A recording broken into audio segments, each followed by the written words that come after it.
I stood at the back of the church, watching my own funeral unfold. My husband Michael stood at the podium, his voice breaking with carefully practiced grief as he described how I'd tragically fallen overboard during our anniversary cruise. "Sarah was everything to me," he said, dabbing at his eyes. "I still can't believe she's gone." In the front row, my best friend Amanda sat with her head bowed, playing the part of the grieving friend perfectly. Her black dress probably cost more than most people's monthly salary. Bought with my money, of course. What they didn't know was that in exactly 3 minutes, their perfectly orchestrated performance would be interrupted by something they never saw coming. Me. My name is Sarah Collins, and 2 weeks ago, my husband tried to kill me. But let me start from the beginning. The cruise was Michael's idea. 10 years of marriage deserves something special, he'd said, showing me the brochure for a luxury Mediterranean voyage. 2 weeks of sunshine, romance, and ocean views. I should have known something was wrong when he'd insisted on booking the trip himself. When he was suddenly interested in every detail of my life insurance policy, when Amanda started coming around more often with sympathetic looks and long private conversations with my husband. But I was busy running my diving school, training new instructors, and managing the business I'd built from scratch. Michael had always dismissed my work as a hobby, even though it brought in more money than his middle management position. "You should sell the school," he'd suggested casually a month before the cruise. "Take some time to relax, enjoy life." I laughed it off. The school was my life, the culmination of years of training, certification, and hard work. What I didn't tell him was that I just signed a contract to expand to 3 new locations. The first few days of the cruise seemed perfect.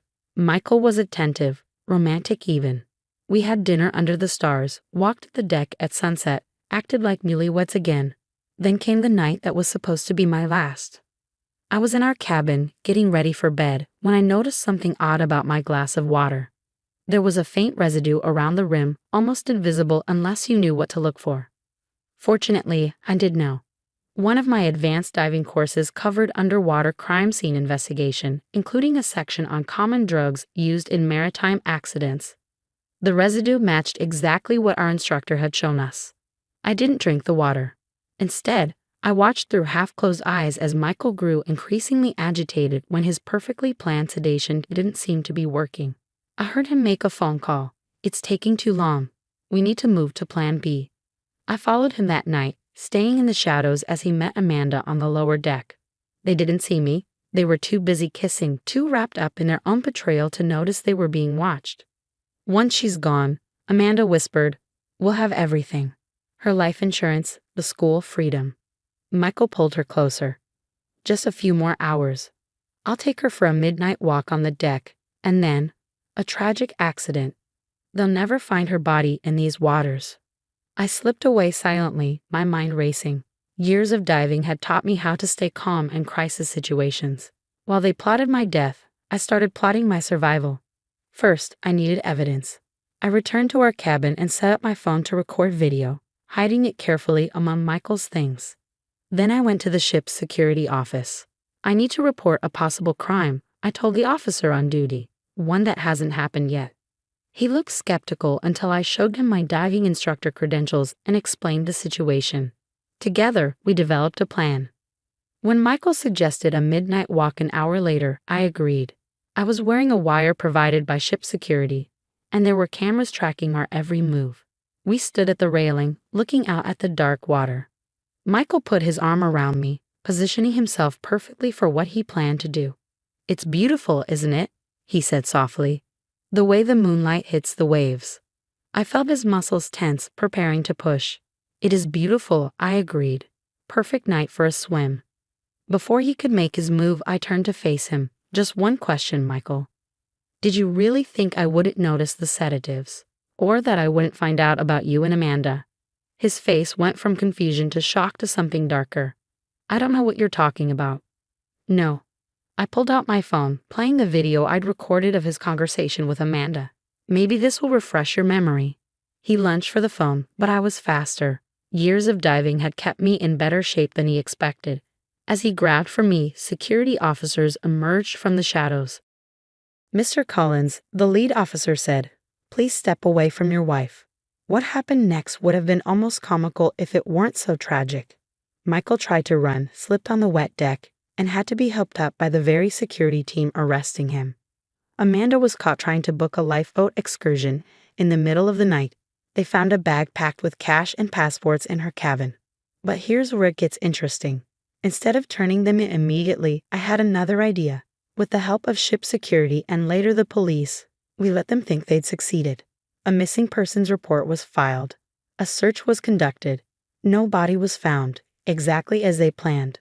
Michael and Amanda played their parts perfectly, grieving husband and supportive friend. They waited the appropriate amount of time before being seen together publicly. They filed the life insurance claim. They even started making plans to take over my diving school. And now, 2 weeks later, I stood at my own funeral, watching them perform their final act of deception.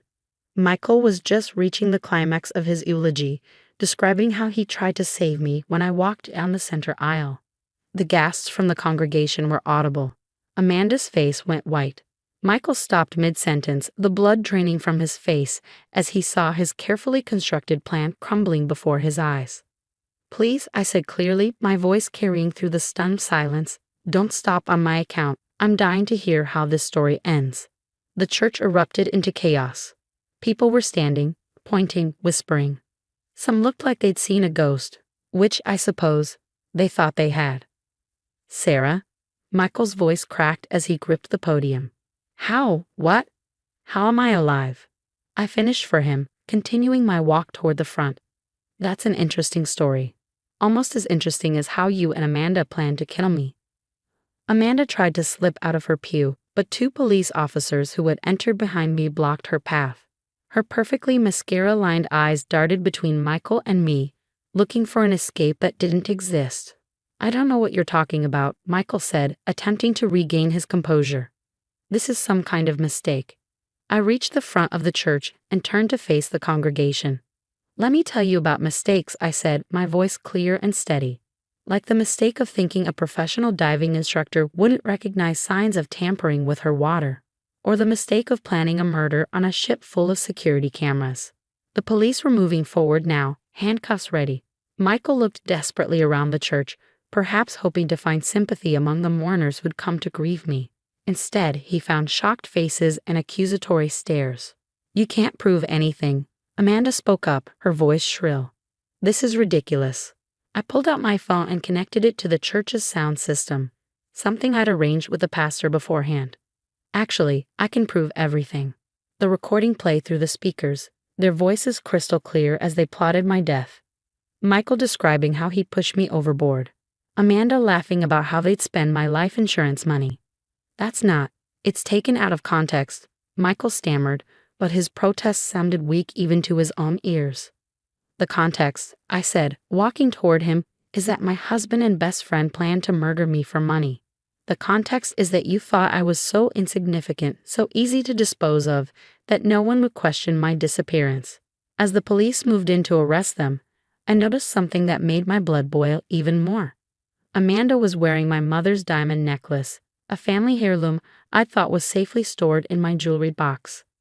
"Give it back," I said quietly. She reached for the clasp with trembling fingers, avoiding my eyes as she handed over the necklace.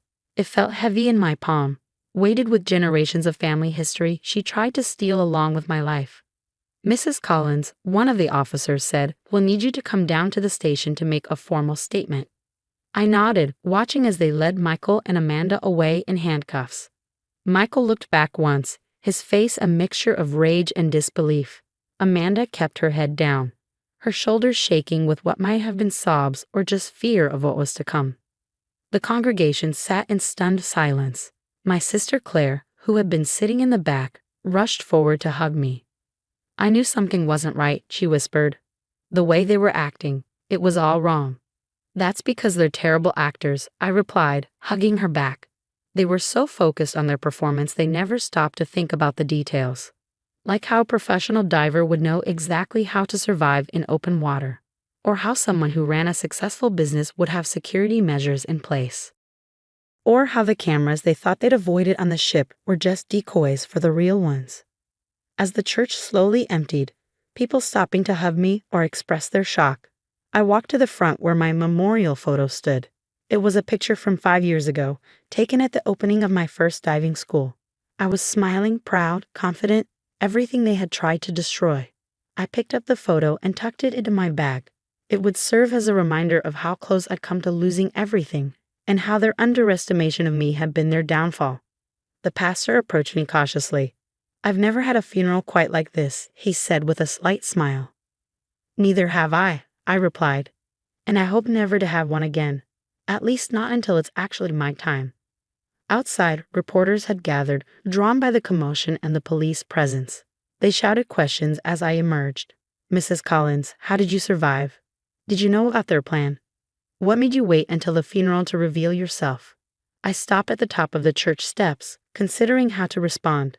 The truth was complicated, a web of suspicion, evidence gathering, and careful planning. But they wanted something simpler, something that would fit in a headline. "Sometimes," I said finally, "the best way to catch a killer is to give them exactly what they want. My husband and his mistress wanted me dead. So I let them think they'd succeeded, and in doing so, they revealed exactly who they really are." The aftermath of my resurrection played out exactly as I planned. The evidence against Michael and Amanda was overwhelming. Video recordings, witness statements from the ship's crew, financial records showing how they'd already started transferring my assets between accounts. But the real story emerged during the investigation, a tale of greed, betrayal, and desperation that went back further than even I had suspected. I sat in the detective's office, reviewing bank statements that showed years of systematic theft. Michael, it turned out, had been embezzling from my diving school almost since we'd married. He was taking small amounts at first, Detective Martinez explained, spreading the documents across her desk. But in the last year, the amounts got bigger. We think he was getting desperate. Desperate enough to plan a murder, I said quietly, studying the numbers. Nearly $500,000 had disappeared over the years. He and Ms. Taylor had been planning this for months, Martinez continued. They had an apartment leased under false names, new identities prepared. The cruise was just the final piece. I thought about all the times Michael had discouraged me from looking too closely at the business accounts, insisting he'd handle the finances while I focused on teaching. How Amanda had become such a close friend, always there, always interested in every detail of my life and business. The preliminary hearing was set for a month after the funeral. I sat in the courtroom, watching as Michael and Amanda were led in wearing orange jumpsuits, a far cry from their designer funeral attire. Michael's lawyer tried to argue that it had all been a misunderstanding, that they'd never intended to harm me. But the evidence told a different story. The prosecution played the ship's security footage, Michael measuring the deck railing, timing the security patrols, marking the exact spot where he planned to stage my accident. They showed emails between him and Amanda discussing life insurance policies and the best ways to make a murder look like an accident. "Your Honor," the prosecutor said, "this was not a crime of passion or a momentary lapse in judgment. This was a calculated attempt to murder Mrs. Collins for financial gain." During a break in proceedings, Amanda's lawyer approached me with a deal. She would testify against Michael in exchange for a lighter sentence. "She wants you to know she's sorry," the lawyer said. I thought about our 15 years of friendship, about how she'd been my maid of honor, about how she helped plan what was supposed to be my murder. "Tell her I received her message," I replied, "and tell her that sorry doesn't begin to cover it." The trial lasted 2 weeks. In the end, Michael was sentenced to 20 years for attempted murder, conspiracy, and grand theft. Amanda got 8 years for her role in the plot. As they were led away, Michael turned to look at me one last time. "I never thought you'd figure it out," he said, his voice hollow. "You were always so trusting." I met his gaze steadily. "No, Michael. You just never bothered to really know me. If you had, you'd have realized that trusting doesn't mean naive." The next few months were about rebuilding, not just the business, which had actually grown despite Michael's theft, but my sense of security, my ability to trust. I hired forensic accountants to go through every record, installed new security systems, and made sure every aspect of my life and business was protected. Never again would someone be able to take advantage of my trust. 1 year after the funeral, I stood on the deck of my newest diving boat, watching as students practiced their safety drills. The business had expanded to 5 locations, And we'd just been featured in a national magazine as one of the top diving schools in the country. Claire joined me on deck, handing me a coffee. You know what today is? I nodded. 1 year since I came back from the dead. She smiled. 1 year since you showed them that underestimating you was the biggest mistake of their lives. The sun was setting over the water, painting the sky in shades of orange and pink. In the distance, I could see another group of students practicing their rescue dives. Something I now insisted every student master. You know what the irony is? I said, turning to my sister. They thought they were so clever, planning my death at sea. But they forgot one crucial thing. What's that? The ocean has been my life since I was a teenager. I've trained hundreds of people how to survive in it, respect it, master it. They thought it would be my grave, but instead it was your salvation, Claire finished. I smiled, feeling the gentle rock of the boat beneath my feet. Exactly. They chose the one place where I was strongest to try to make me disappear. That evening, I received a letter from the prison. It was from Amanda, her once perfect handwriting now shaky and small. I think about that night on the ship all the time, she wrote. How sure we were that everything would go perfectly. We never imagined you were 10 steps ahead of us. I'm sorry, Sarah. Not just for what we planned to do, but for underestimating you so completely. I folded the letter and placed it in a box with all the other reminders of that time. The funeral program, the newspaper articles, the court documents. Then I locked the box away in my office safe. The past was secured, but my future was wide open. I had survived not just an attempt on my life, but the betrayal of the two people I had trusted most. And I had emerged stronger, wiser, and more successful than ever. As I walked through my office that night, I passed the photo from my funeral, now hanging on the wall as a reminder. The woman in that picture had been strong, but the woman I was now was invincible. They had tried to write my ending, but instead they had only succeeded in helping me begin a new chapter, one where I was the author of my own story, and no one would ever underestimate me again.